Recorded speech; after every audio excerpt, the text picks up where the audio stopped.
अस्सलाम वालेकुम प्यारे बच्चों, आज हम ए के जोड़ से बनने वाले मुख्तलिफ अल्फाज पढ़ेंगे। दे, ले, ने, से, बजे, गधे, रहे, गए, मज़े, ताशे, सारे, लड़के, अंडे, चमड़े, एक, पेड़,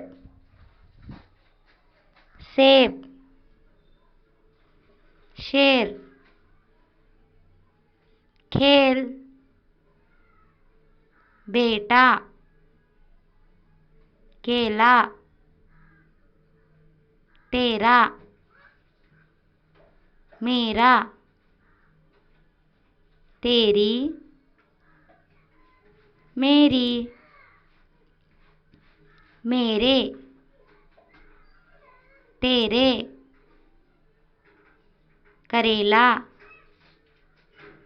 बेगम, रेशम, एकनाथ, देशमुख, सफ़ेद, जेवरात, मज़ेदार। शुक्रिया।